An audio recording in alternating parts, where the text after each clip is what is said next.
QI for a show that tonight is all about gardening and groceries, and it's bog-off night at QI. 4 comedians for the price of 2. Cutting the mustard, it's Rob Brydon. And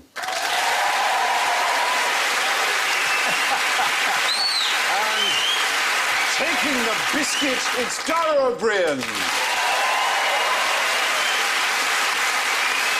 Spicing things up is David Mitchell.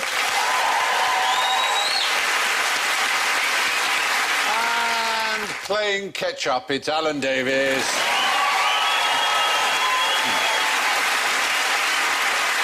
But, before we head over to the garden to turn over the first sod, let's hear your buzzers. And Rob goes... Dara goes... David goes... And Alan goes... Pan a punnet, pan a punnet. Come on, love. Got a couple of juicy ones here. Go on, pan a punnet. Thank you. Thank you. So, let's get off to an easy start. What tools do you need for do-nothing gardening? No tools. You think? It's also called natural gardening or natural farming. It's an Eastern version of our organic farming that has actually spread around the world. You sort of have to dig with your hands or persuade other animals to do the gardening for you. Yes, persuade other animals. So you sort of persuade that a fox it doesn't want a sort of den, but a rockery. Well, in the case of paddy get some fields... fish in and they desperately try and dig a pond before they die. Well, fish is right. Well, in paddy fields, where, as I say, it started in the East, they use ducks instead of herbicide. They eat the weeds.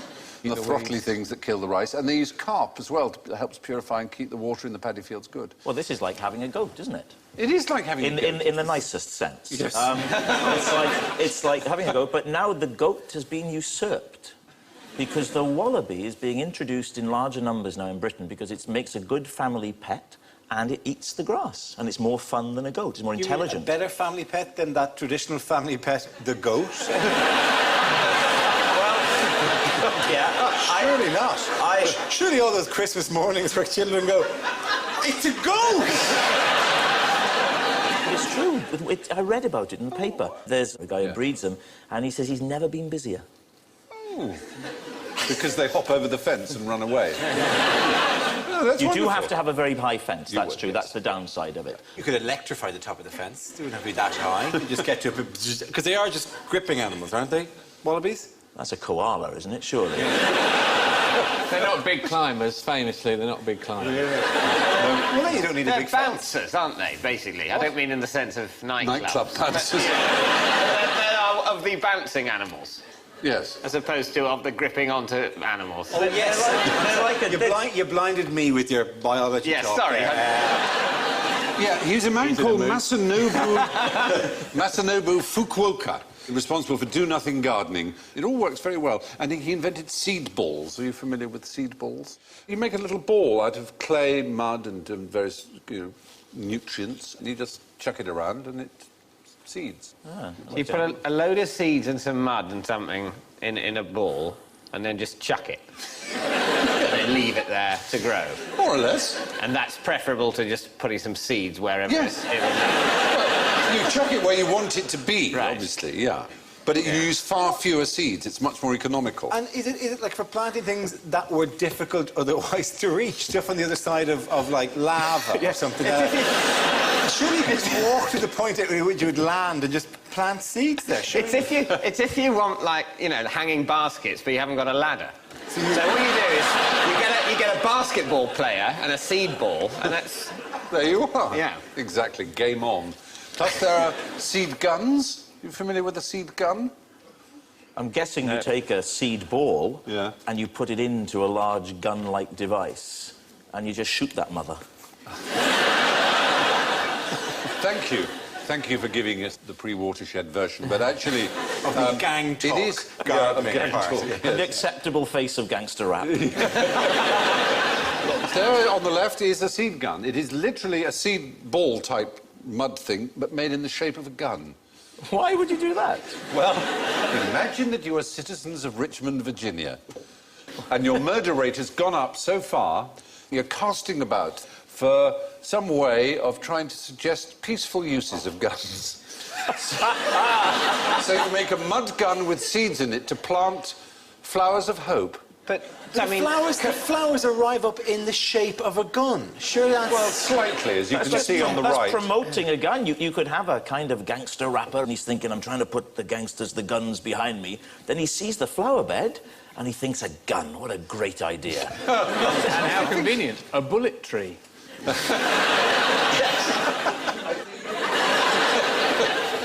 It's the equivalent of turn your swords into ploughshares, or the famous 60s image of the hippie putting a flower down the barrel of a tank, I suppose. But guerrilla gardening is a similar thing. Do you know about guerrilla gardening? Guerrilla gardening is that where people take random patches of land which they don't own and garden on them. Yeah. Is that what people do? Exactly. Because they know... Thank you. That's, you know, that's not confusing to anyone. No. Did you hear me say guerrilla? That is just compounding the problem for young people watching this show They're who not for years have confused. been thrilled by the words guerrilla warfare. And we're going, how do they Yeah, I mean, train that was it. As a child, watching the news, half the time they're telling you about the gorillas that are going extinct, and the other time it's about all the guerrilla fighters killing people. So I go, well, I'd be quite glad when the gorillas are extinct, actually. It's sending the wrong message, isn't it? In America, there's a major problem for the drugs enforcement agencies that people were growing cannabis on that kind of land on the edge, on the ramp onto a motorway, land you couldn't normally get to. People would use that land and grow cannabis on it. You would be disappointed to hear that one anonymous guerrilla gardener planted 3,400 marijuana seedlings in the grounds of the Californian estate owned by Rupert Murdoch.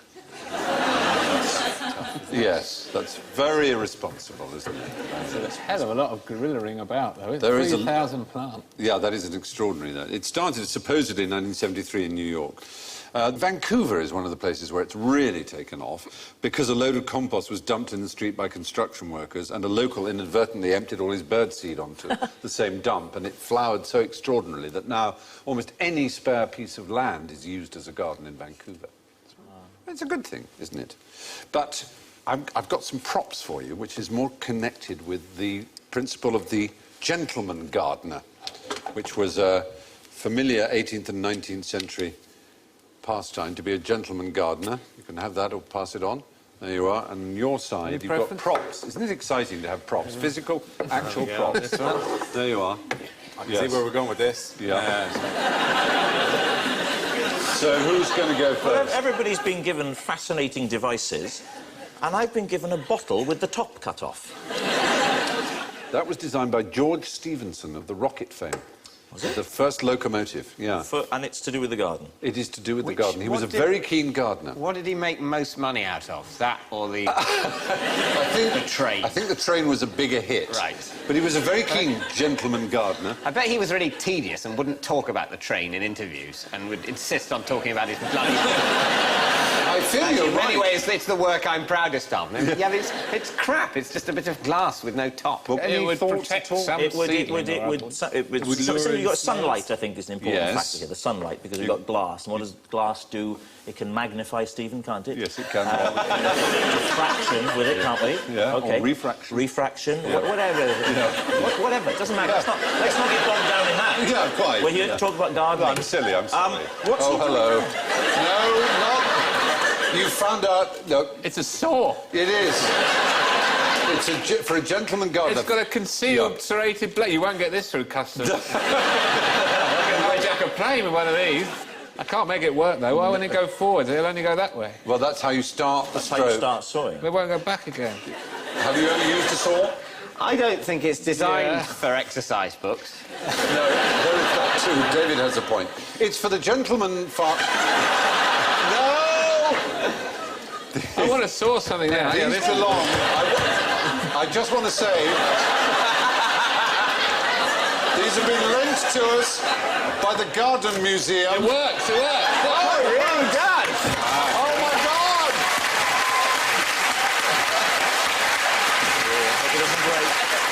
I tell you what, I really wish they hadn't made this set out of asbestos. Brilliant. That is... That's a very good invention. It's for the gentleman who's walking along and he sees an overhanging limb of a tree or overhanging limb of a person, for that matter, and decides to... Oh, no! What have I done? No! That's... Oh. It's only plastic. Yeah. And see if you can tidy it away, class. See if you can do that. It's my clever psychology. Clever, isn't it? Let's see if you're clever enough to hide that sword.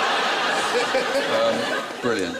Well, that was great fun. You got any more? Well, David, you've got yours. Well, yes, no, I don't know. I mean, it's like... It's Yours actually is missing a piece. The Garden Museum, to whom we're very grateful for lending us these incredibly valuable artefacts, this would have had a sort of hat in order to make it like a walking stick, a sort of leathern thing around there. Oh, so you could hold it like that? You hold it as a walking stick, and then when you see some obtrusive weeds, you turn it around, and almost like a golf club, you... Just a little hoe. Yeah, you just hoe. Yeah. A little hoe. Yeah. Not in the street sense No. that's used in the United States of America. Which is the sense I usually use that syllable in. Yes, actually. So, talking of hoes, Rob. It doesn't... Oh, hello. Sorry, How did that happen? a fly landed on my buzzer and I tried to use my little hoe. My little hoe. Yeah. It's a new sort of toy for children, Yeah. isn't it?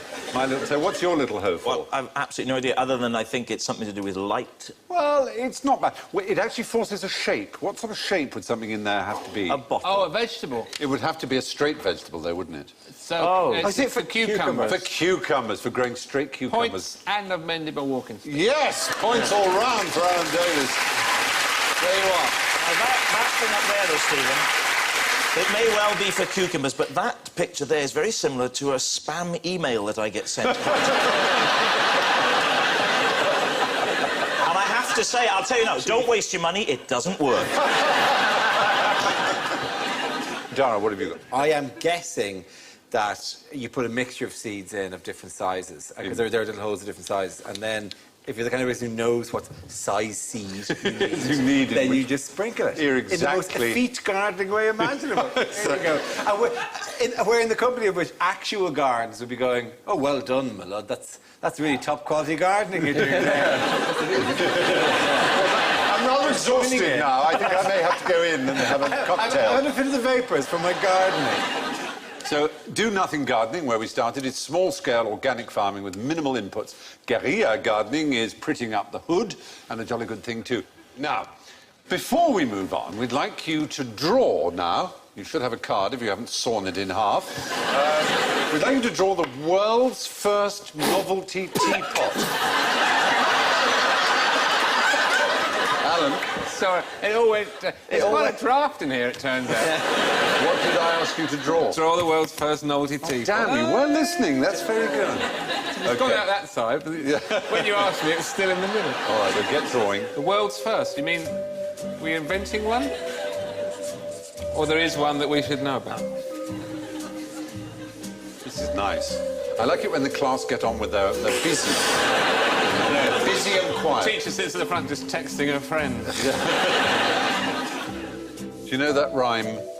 I'm a little teapot, short and stout. Here's my handle. Oh, bugger, I'm a sugar bowl.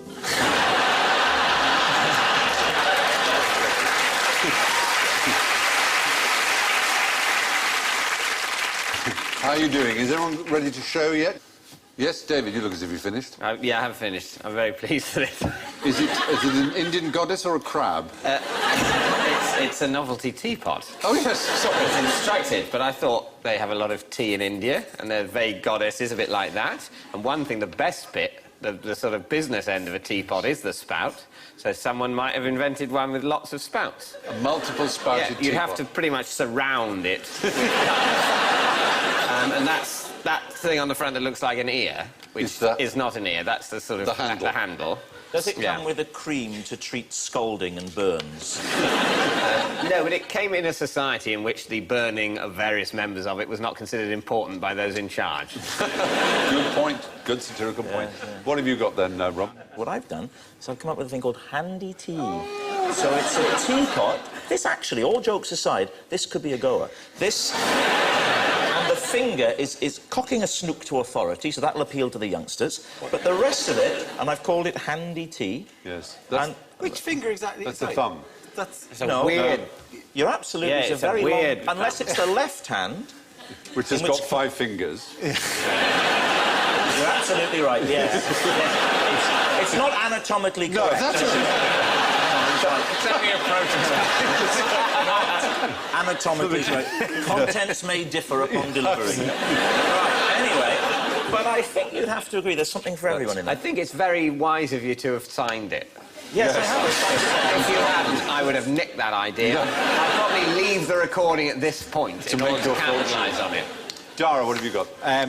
It's supposed to be an Egyptian character. Oh, yes. See, I thought you wanted the first one. I want some historical. And the Egyptian character is doing the traditional Egyptian hieroglyphic thing, but that it pours out of his arm. That's very clever. Now, fortunately, I don't know. I can't draw Egyptian clothes, so I've made him wear a small tuxedo. And a little dicky bow. So he's an Egyptian on the way to some sort of black tie event, maybe the opening of a pyramid. And you've not only signed it, you've actually put a copyright notice on just it in case that isn't the correct answer. I think it's actually... Superb. I Very just say good. to David, I've also now copyrighted it. Ah, very good. Well done. Oh, you have to put the date if you copyright something. So, yeah. Do you think I should copyright mine? Or do you think it's... I wouldn't bother. I'd say save the ink. Alan, what have you got? So now what I've done is I've done a bloke with a beak, and he's... It's a long, tall pot. Oh, yes. You can feel the feet as well. It'll stand there. That's his arm. And then it'll all come out of his That works. feet. And then his little baseball cap, that's the lid. The only drawback here is you will need long, thin tea bags. I think that's going to be a hell of a difficult thing to clean. But you shouldn't clean a teapot. Don't clean a teapot. You don't clean a teapot, You should never David. clean a teapot. No. Under no circumstance. If it's being used as a teapot... If you came in and couldn't find a loo one night... I have only... Follow the hunch, but I sense a hypothetical situation. This is not a hypothetical situation. I've only ever used a teapot for tea.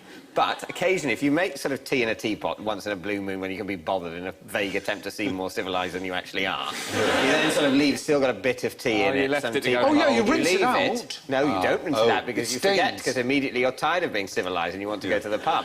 You leave it there for weeks and weeks and months, and then when you have a look in it, it's gone disgustingly mouldy. And it's talking to you. Yeah. At that point, the flavour that you would get if you didn't wash it from your next cup of tea is, if anything, too characterful. What do you think the actual, real-life first novelty teapots might have been in the shape of? You've probably seen them. They've since become very popular. Like a Toby jug or something? Not quite that so much as cauliflowers and pineapples and things like that. That's the classic sort. But that was very early. We're talking about Queen Anne's time, early 1700s. Oh, mine's much better than that. Yes, it probably is. Anyway, we probably ought to move on. Where's the best place in the world to discover an entirely new species? The National Geographic Channel. Maybe. They're at the forefront. Do you think you might spot something on the edge of shot that the documentary makers have? See, they're going on about that monkey or whatever, but that's a totally new sort of caterpillar. What about the Amazon rainforest, where they're discovering new things all the time? Kent. Yes, that would do. Kent? Kent would do. Basically, your own garden. You may say, now, how? There won't be anything in my garden that hasn't been discovered. You would be amazed. In 1971, Jennifer Owen, a biologist, did a very long-term study of her ordinary garden in a suburban house in Leicester. She discovered 533 species of Ichneumon wasp. Just that family of parasitic wasps. 15 of these had never been recorded in Britain. 4 of them were completely new to science in a suburban garden. So in your garden, if you have a garden, there will be things. Gilbert White, the naturalist, said, nature is so full and so varied that if you want to find the place with the most variety, it's the place you most study. It almost doesn't matter. Just take a piece of land and look at it hard enough, you will see things that... Still going rainforest, I'm sorry. Yes, but you'd have to travel thousands of miles, you'd have to park there, you'd have to look, you'd have to, you know... Park? The point... Well, yes. Everyone knows it's a nightmare parking.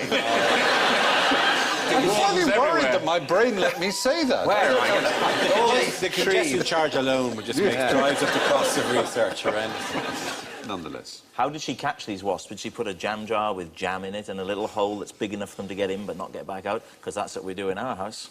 Do you? Every wasp likes a bit of jam because it's sweet. They love sugary things, as do I.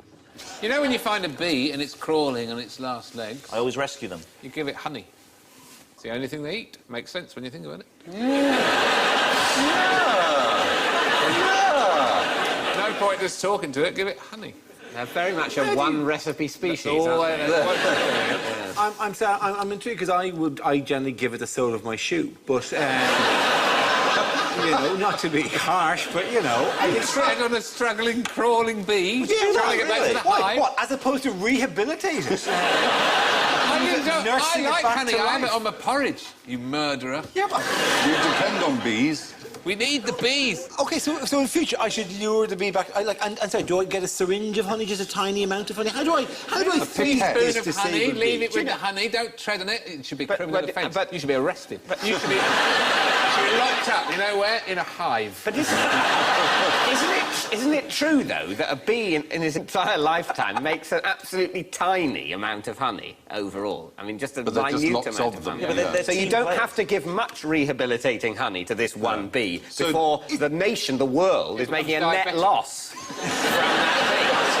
that bee. You know, it's useless. If you only get 1 teaspoon of honey from a whole bee's lifetime, and every time we have to get it back on its feet, it takes a teaspoon and a half, suddenly there's no honey at all. This is more honey than this bee has seen in its life. Yeah. It's just gonna You're insulting it, apart from Maybe anything give else. it- It's like showing a very tired mason a whole cathedral.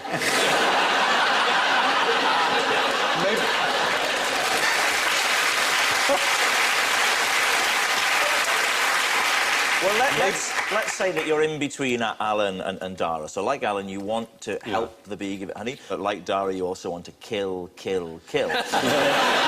you can do is you get what I would term too much honey, and you see the bee, and you pour molten... Look, hear me out. All right, OK. And then you watch him die a slow... As he Yeah, I carry on. Yes, I've now heard you out. Yes. And it's no better. Well, no, that's worse.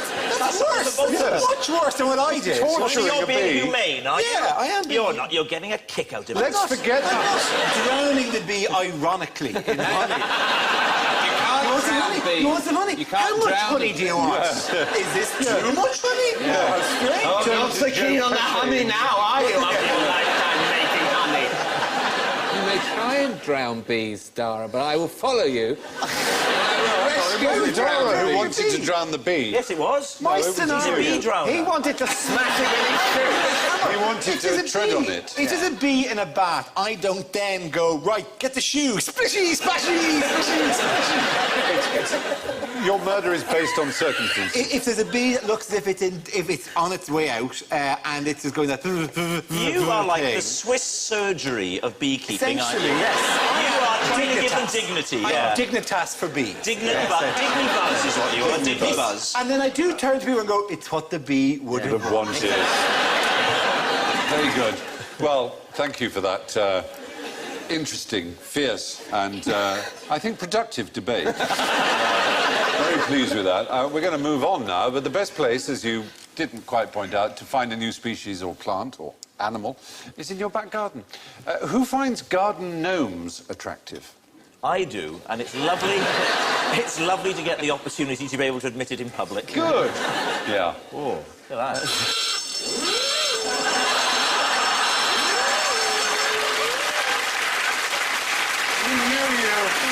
We knew you too well, Rob. We knew that an Anne Widdecombe gnome would just immediately appeal to you. Her bikini is a little bit too small for her. That's it. Actually, a little bit of overhang there. But she's had a Brazilian, which is thoughtful. Oh, I hate when the gnomes when it like, goes out. Yeah, no, you don't. The sprouting gnome is not a good thing, no, definitely. When did gnomes first arrive in British gardens, do you know?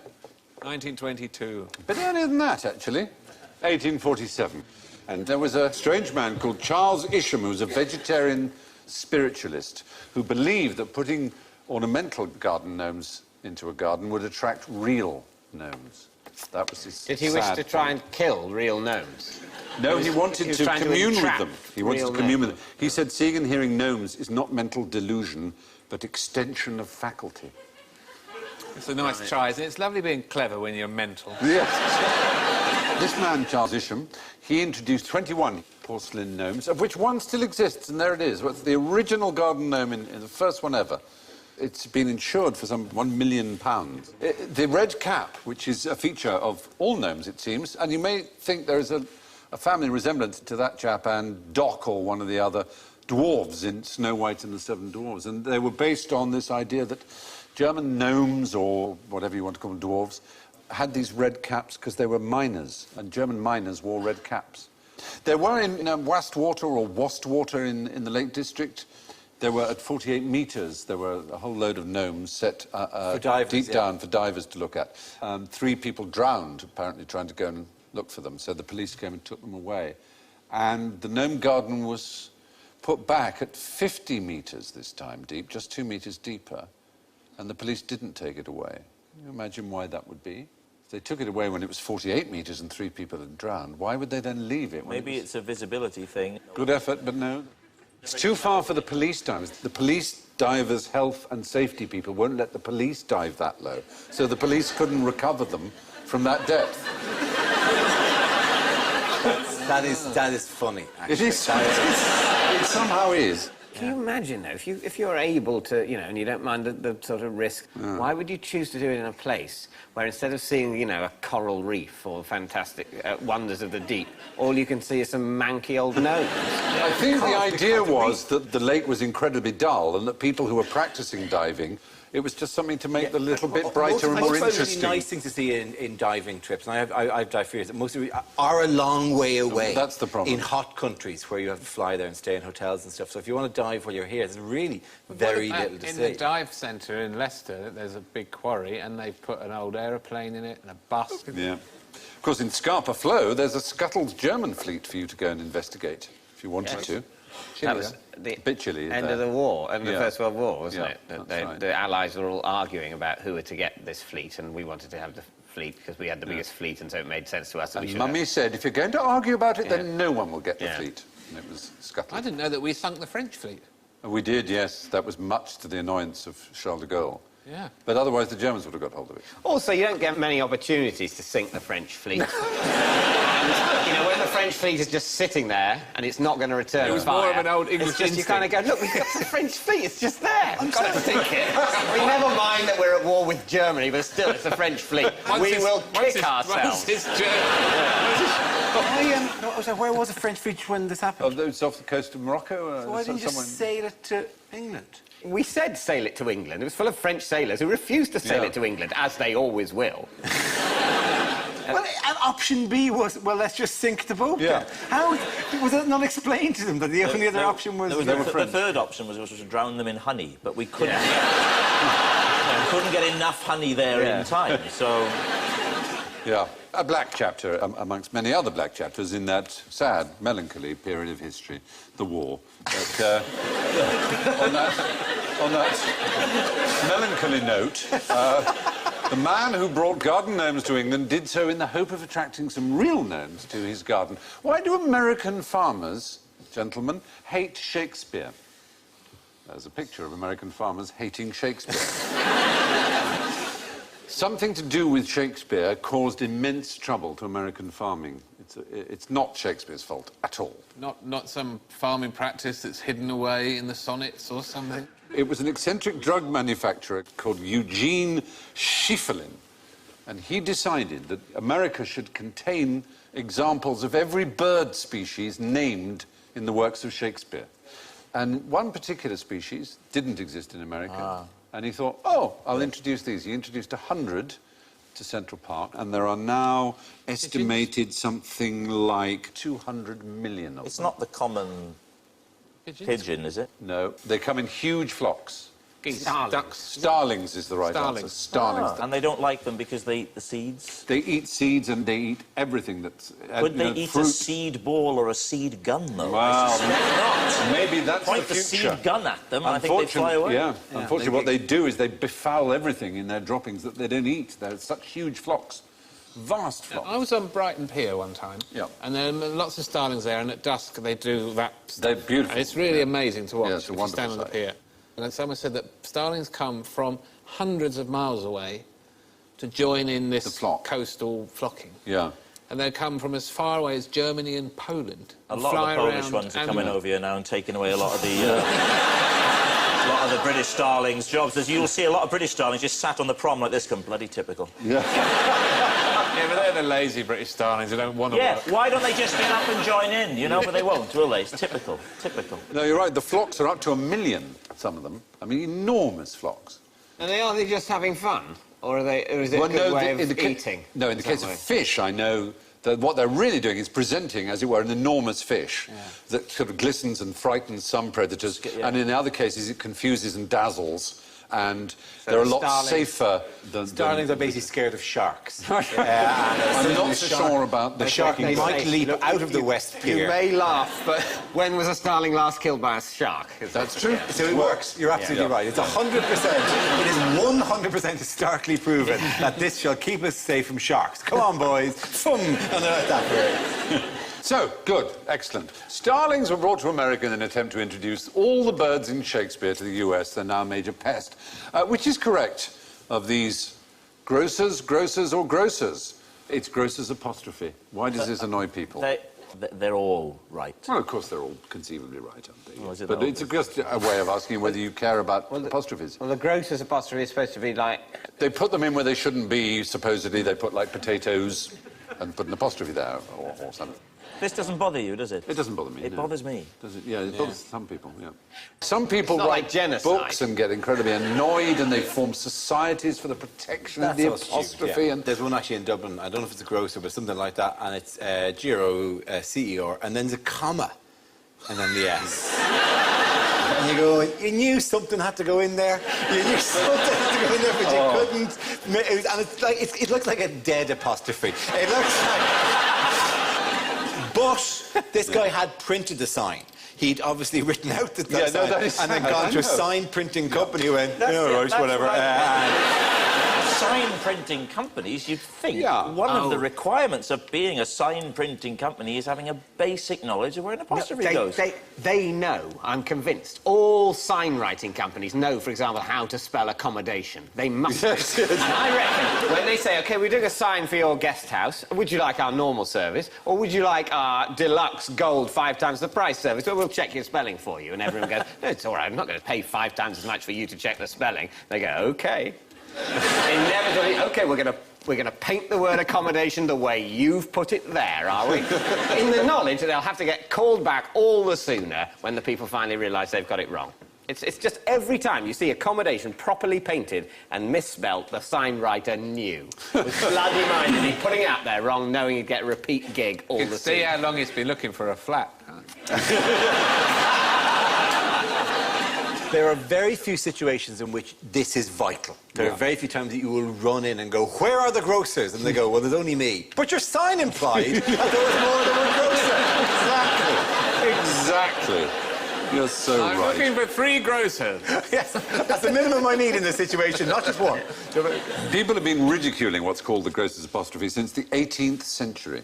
The Oxford Companion to the English Language notes that there was never a golden age in which the rules for the use of the possessive apostrophe in English were clear-cut and known, understood and followed by most educated people. Never. So some people have actually, like Birmingham, have abolished the apostrophe. Oh, yes, I read about this. Now, are there any places in America where they have an apostrophe? They have places that are called Something's Creek. Yeah. Dawson's Creek. Yeah, for example. Only 5 places in the whole United States have an apostrophe. One you might have heard of is quite well known. It's a tourist resort on the East Coast, a very upmarket, shishy place in New England. Martha's Vineyard. Martha's Vineyard is the right answer. That has an apostrophe. And there are 4 others. Dave's Vineyard. Martha's Garden, Martha's Kitchen. There's Martha's Vineyard, Massachusetts. There's Ikes Point, New Jersey. The captions aren't, yeah. are nowhere near where the places are. John E's Pond, Rhode Island. Carlos Elmer's Joshua View, Arizona. Clark's Mountain, Oregon. And those are the only ones. So everywhere else they said don't bother with the apostrophe. Yeah. It's just confusing. Makes it not seems look like so. a place name. Yeah, it seems so. I wouldn't bother with Carlos Elmer's. Joshua View works fine, doesn't it? Why the hell do you need to have Carlos Carlos Elmer's Joshua specific view of Joshua? Take Joshua up, let's all have a look at him. We'll all take Carlos Elmer's view of Fine this. view of Yeah. Joshua. Anyway, there you are. That's enough apostrophe. Many people are annoyed, apparently, by punctuation errors in signs, but others claim that the grocers are at the forefront of the evolution of language. How can you be sure that an apple isn't actually a pear without tasting it or opening it up? Well, some apples get deformed into a sort of pear-shaped way. There are round pears. I mean, that obviously is a very pear-like one on the right there. That's clearly a pear, I think. But there are round ones. Is it that you can't do that twisting thing with an apple?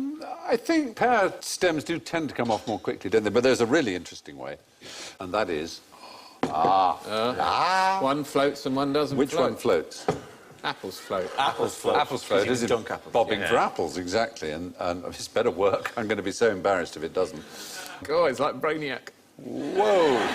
Float! Wow, it's gone really big. floats. Wow, why is that? A pear. That's a weird-looking pear. Let's dare you.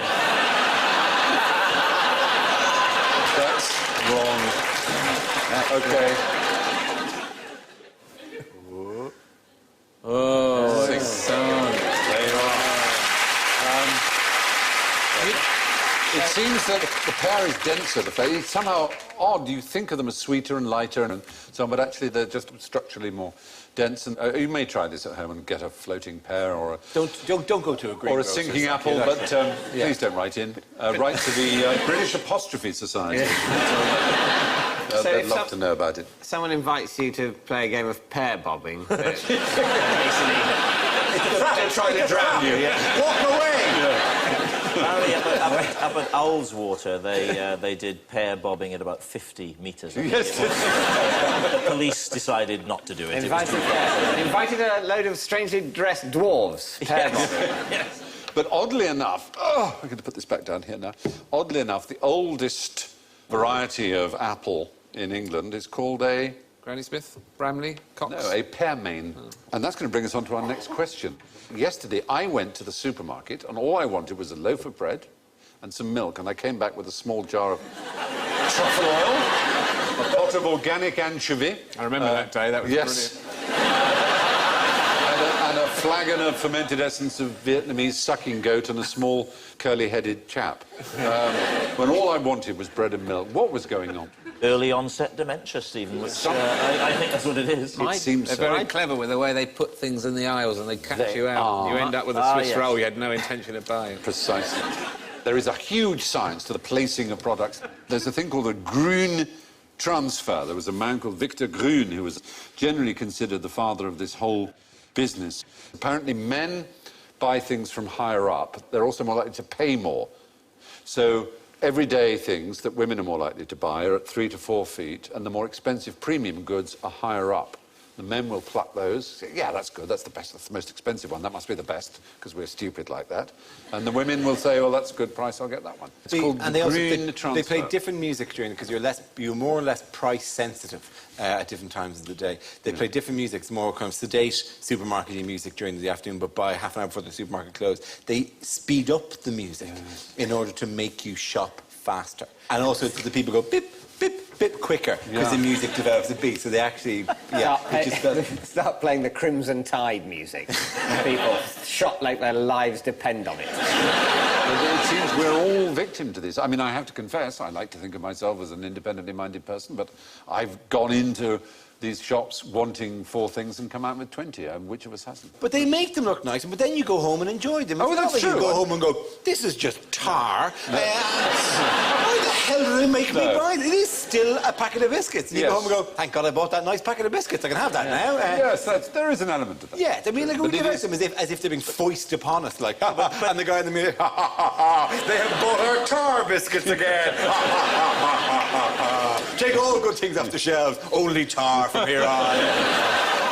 Anyway, let's that's probably enough about that. Shops have a number of tricks up their sleeves in order to trick us into buying things we don't need.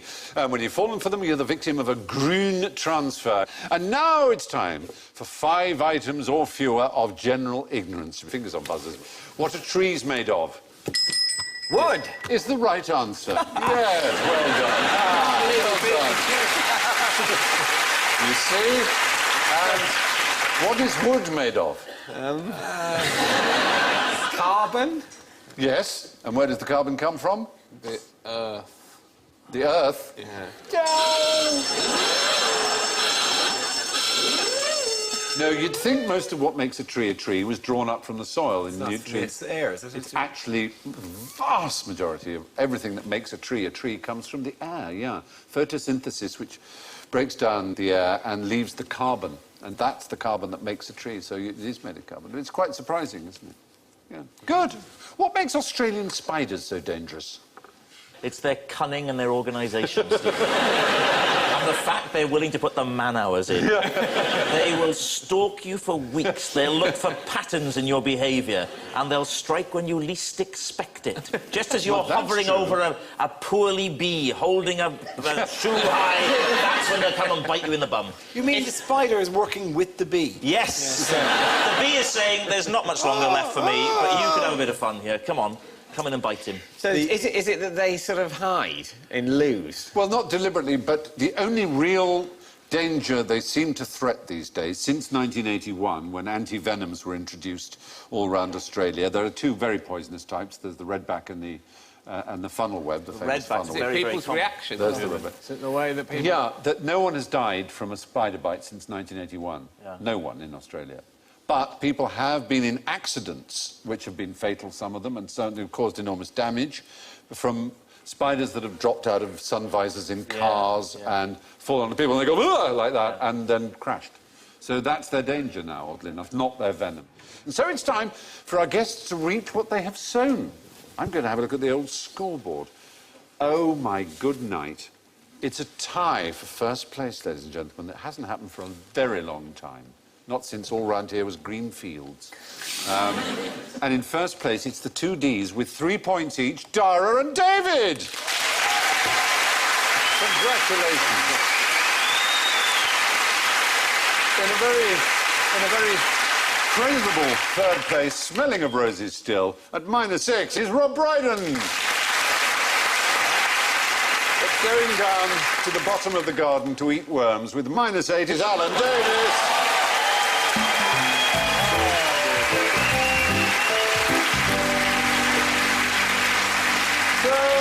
That's it from Rob, Dara, David, Alan and me, and I leave you with this quotation from Eric Morecambe. My neighbour asked if he could use my lawnmower, and I told him of course he could, so long as he didn't take it out of my garden. Thank you and good night.